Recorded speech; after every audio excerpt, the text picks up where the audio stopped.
Hello, everybody, and welcome back to Lucy's Science Library. Today we got a book that I'm super stoked to talk about called Annihilation by Jeff Vandermeer. As always, I'm going to try to keep this review as spoiler-free as possible, so go check out the book for yourselves. Also, stick around until the end to see my bunny running around and doing bunny things, I guess. So, a little bit about the author before we get too into the book. Jeff Vandermeer is an American writer who grew up in the Fiji Islands. He writes mostly what his website describes as weird fiction, and that's pretty encompassing for fantasy, sci-fi, and all sorts of things.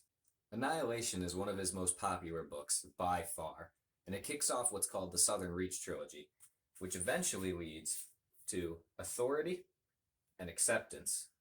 Now, we'll definitely be talking about those two books in the future because, for me at least, they impacted how I view the first book immensely.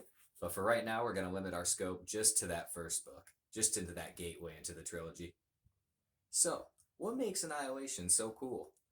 I think it's a great book for fans of sci-fi that are older and newer, and there's a number of reasons why. I've mentioned a few times in past videos that when I was growing up reading sci-fi, I was mainly drawn to the classics. Stuff by Arthur C. Clarke, Isaac Asimov, Frank Herbert, that sort of thing. And one of the major reasons why I was drawn so much into that era of the genre, into those books in particular, is just the sense of mystery and awe and just exploration of new ideas and new worlds, really. And I think Annihilation carries a lot of that forward. It really gives you that sense of mystery and gives you that sense of trying to figure out what's going on, but also getting sucked into the world. But Annihilation does it in a way that's a lot darker than those older stories and a lot more stylized, I guess, a lot more unique. It's truly one of a kind to read. It really sucks you in and it just makes you a part of this world and everything that's going on. So, after all this talk about all the stuff surrounding Annihilation, what is the actual book about? So luckily for us, Annihilation is one of those books that I can talk about the plot a lot, and I still won't end up spoiling major aspects of it, because a key component of this book and what makes it so special in the first place is the mysterious narrative, and is the kind of like dreamlike structure that it presents. Roughly, the story is about four scientists exploring a secret tract of land known as Area X. Area X is a site where a strange event happened that's still unknown by the government at this time, wherein everything inside its borders was warped or changed in strange, mysterious ways, and in most cases, reverting everything in the area back to its natural state, with some changes.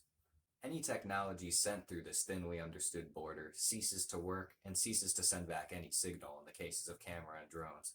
So eventually, the government agency in charge of the project, known as the Southern Reach, decides to start sending in manned expeditions to understand what happened in Area X and what's currently happening, and why it is the way it is. This story begins with the 13th of these manned expeditions, headed up by four scientists who are only known by their professional titles, rather than their given names.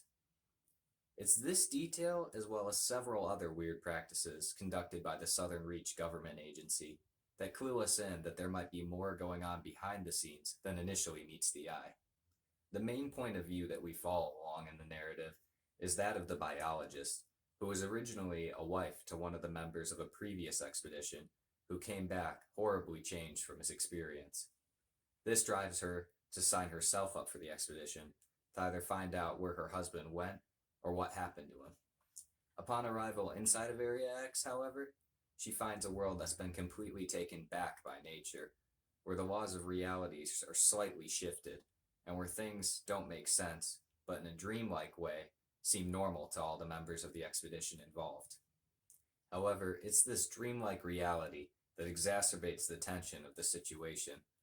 It becomes unclear to the biologist if her expedition members are losing their minds before her eyes, had ulterior motives before entering Area X with her, or even who they are, as the Southern Reach government facility didn't allow any of them to meet until they began training together. As already previously mentioned in this video, Annihilation is great because it allows you to really become engrossed in the mystery and get involved in trying to figure out what's going on. It's gorgeously written. Every setting and every environment that the characters go to is vividly painted in words. Jeff Vandermeer uses all kinds of descriptors for plant life and color that really just made everything more hyper realistic to me. I was visualizing bright, alien like versions of stuff that was real to our world. Annihilation is great at letting you really get lost inside of the idea of it all. Once you're inside of Area X, you feel like you're a part of the expedition. When you're inside the Southern Reach facilities, you're trying to figure out what angle the government agencies are working off of. What's the big conspiracy behind this? What caused Area X? And honestly, it's great for all those reasons. However, before I recommend this book to everybody, because I do actually think that most people who like sci-fi, fantasy, and just stranger fiction in general will like this book, I do have a couple caveats that I'd like to go over. Number one, this book kind of ends on a cliffhanger. Now, for the sake of talking about the Southern Reach trilogy, a lot of these entries are very conspiratorial, mystery driven. I know I'm saying mystery a lot, but it's the best word to describe these books, especially the earlier entries. So, for plot purposes, this isn't a big issue. However, if you're somebody who likes to have a sense of finality and a sense of closure at the end of every book you read, you will not get that with Annihilation. You'll get a soft ending that only encourages you to think about the mystery more. So there's your first warning. Second caveat, books 2 and 3, should you decide to read them in the Southern Reach trilogy, will definitely change how you feel about book 1. And you could say that for any trilogy. You could go, well, that's just how it works. But in the case of the Southern Reach trilogy, I think it's a lot more pronounced. Books 2 and 3 are very different stylistically. I mean, you could read all 3 of them straight through, and they'll all feel like they fit together. However, books 2 and 3 recontextualize a lot of the events in book 1. And for me personally, once I put down book 3, I honestly had to sit down and think about the entire series and just mull it over in my head and honestly just consider how I felt about the ending. So this is one of those series that's not clean, not here's all the answers, that's the story, we're done. So if you're not a fan of stories with a little bit of open-endedness or lots of interpretation, then you might not like the Southern Reach trilogy as much as some.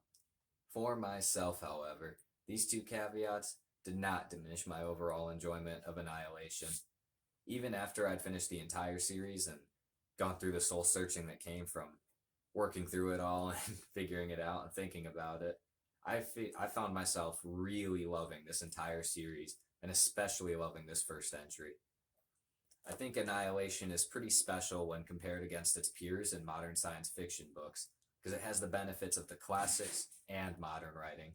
It really carries forward that sense of wonder and awe and sheer amazement that helped make the old science fiction books so great, as well as having the benefits of modern science fiction books, such as great writing and really well-defined characters. Overall, I would recommend this book to anybody.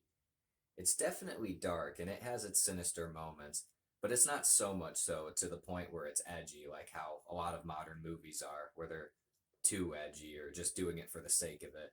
In Annihilation, all of these themes and all of these approaches have their purpose, and they work really well together. There's also a movie made of Annihilation, but what's really funny about it is that the movie and the book have very little in common. Aside from the same basic characters and maybe the first 5% of the book's plot line, they're almost completely different. And I know for myself, I was pretty surprised because I saw the movie first. So when I read the book and it was completely off course from the plot line of the movie, I was pretty shocked. So that is a good thing about this book, is that you could read the book and watch the movie and come away with 2 completely different stories, none spoiling the other. As always, thank you for watching if you still are. And if you still are, as always, once again, you'll be rewarded with the bunny clip at the end of this video. Thanks, and please subscribe.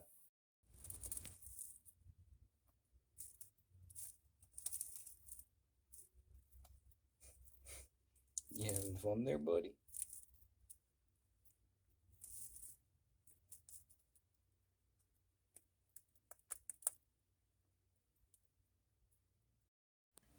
one more thing before you all go, and I realized this after I had to do the video, hence the different artwork in the background, because my memory is about as big as his. Anywho, there is a great scene for fan art for this book series and movie, and I'm going to have some of them flying across the screen here at the end with as many of the original creators' tags as I can find. But honestly, if you just go on Etsy or Pinterest, there's some really cool art surrounding this whole series. Definitely check that out if you're a visual person like I am. Thanks.